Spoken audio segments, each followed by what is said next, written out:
안녕하세요. 오늘 여러분과 함께 깊이 파헤쳐볼 내용은 GitHub MCP 서버라는 GitHub 리포지토리 소스 코드입니다.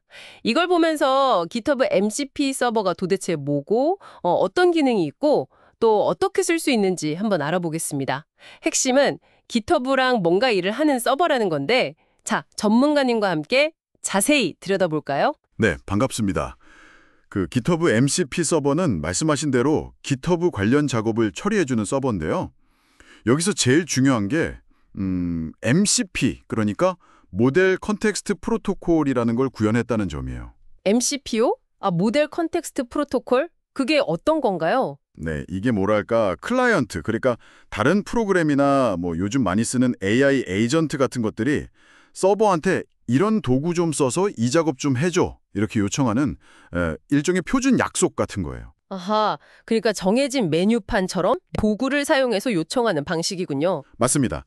GitHub MCP 서버에서는 이 도구들이 바로 GitHub API를 쓰는 구체적인 작업들이 되는 거고요. 예를 들면 이슈를 만든다거나 코드를 검색한다거나 하는 것들이죠.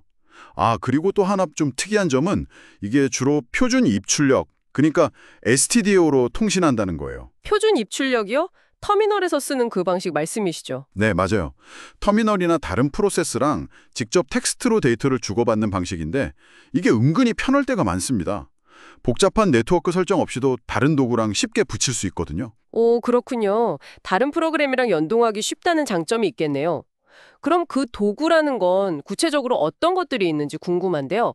소스 코드 pkg githubtools.co를 실적 보니까 도구 세트라는 게 있더라고요. 네, 아주 핵심을 잘 보셨네요. 이 서버는 기능들을 도구 세트 단위로 잘 묶어놨어요. 예를 들어서 리포즈 하면 저장소 관련 기능들, 이슈즈는 이슈 관련 기능들, 뭐 users, pull requests 이런 식으로요. 와, 정말 체계적인데요. 네, 심지어 코드 스캐닝이나 시크릿 프로텍션 같은 보안 관련 도구 세트들도 있어요. 각 세트 안에는 그럼 서치 리포지토리즈나 get 파일 컨텐츠, 크리에이트 이슈 같은 진짜 구체적인 도구들이 들어있는 거고요. 그렇죠.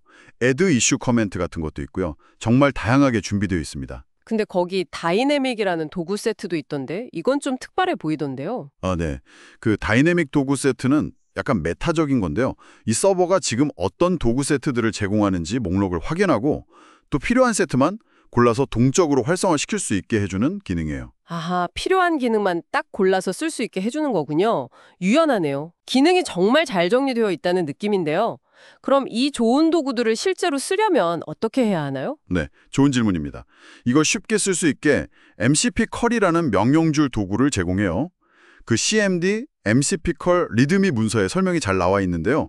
이 MCP 컬을 딱 실행하면 먼저 서버에 접속해서 지금 사용 가능한 도구가 뭐뭐 있고 어떻게 써야 하는지 알려줘 하고 물어봐요. 그 스케마 정보를 동쪽으로 가져오는 거죠. 스케마 정보요? 사용 설명서 같은 건가요? 네, 맞아요. 어떤 파라미터가 필요하고 어떤 형식으로 주어야 하는지 같은 정보들이죠. 그렇게 정보를 받아온 다음에는 사용자가 그냥 일반 터미널 명령을 쓰듯이 MCP 컬을 통해서 서버 도구를 호출할 수 있어요. 예를 들면요? 예를 들어서 특정 저장소에 특정 이슈 정보를 가져오고 싶다. 그러면 get issue라는 도구를 owner, 나, repo, 이슈 넘버 같은 옵션이랑 같이 딱 실행하면 되는 거예요. 그냥 우리가 흔히 쓰는 CLI 도구처럼 옵션 줘서 실행하면 알아서 서버랑 통신해서 결과를 보여주는 거군요. 네, 정확합니다. 그리고 입력된 값들이 서버로 가기 전에 그 스키마 기준으로 맞는지 틀리는지 검사도 해주고요. 서버에서 처리된 결과가 다시 터미널에 깔끔하게 표시되죠. 앞서 말씀하신 표준 입출력 방식이 여기서도 쓰이는 건가요? MCP 컬이랑 서버 사이에서요? 네, 바로 그겁니다. MCP 컬이 내부적으로 서버랑 스티디오를 통해서 통신하기 때문에 복잡한 네트워크 API 연동 코드를 짤 필요 없이 쉘 스크립트 같은 데서도 아주 쉽게 서버 기능을 가져다 쓸 수 있게 되는 거죠. 와, 정말 편리하겠는데요. 결국 GitHub MCP 서버라는 건 그 복잡한 GitHub API를 직접 다루는 대신에요. MCP라는 표준화된 약속이랑 또 명확하게 정의된 도구들을 통해서 GitHub랑 상호작용하는 방법을 제공하는 거네요. 훨씬 구조적으로 접근할 수 있겠어요. 맞습니다. API를 직접 다루다 보면 알아야 할 것도 많고 좀 예측하기 어려운 부분도 있는데 이건 딱 정해진 도구 단위로 작동하니까요. 이게 자동화 스크립트 만들 때도 좋겠지만 특히 요즘 많이 이야기하는 AI 에이전트 같은 거에 정말 유용할 것 같다는 생각이 드네요. 오, 그렇죠. 아주 좋은 지적이십니다. AI 에이전트가 가끔 너무 방대한 API 앞에서 뭘 해야 할지 좀 헤매는 경우가 있는데 이 MCP 방식은 에이전트가 딱 이해하고 안정적으로 실행할 수 있는 제한적이지만 명확한 행동, 즉 도구 목록을 주는 셈이니까요. 정확합니다. 에이전트가 스스로 이슈를 생성한다거나 풀 리퀘스트에 댓글을 단다거나 하는 작업을 훨씬 더 안정적으로 수행하게 만들 수 있겠죠. 도구 사용법만 알려주면 되니까요. 네, 가능성이 많아 보이네요. 자, 정리를 좀 해보면요. GitHub MCP 서버는 MCP를 기반으로 GitHub 작업을 위한 도구들을 제공하는 서버다. 그리고 MCP 컬 같은 클라이언트를 써서 표준 입출력 방식으로 쉽게 활용할 수 있다. 이게 핵심이겠네요. 여기서 이제 한 가지 더 생각해 볼 만한 점이 있는데요. 이렇게 복잡할 수 있는 API 기능들을 명확한 도구 단위로 잘게 나누어서 제공하는 방식, 이런 접근법이 앞으로 자동화 시스템, 특히 AI 에이전트 개발 생태계에 어떤 영향을 미치게 될까요?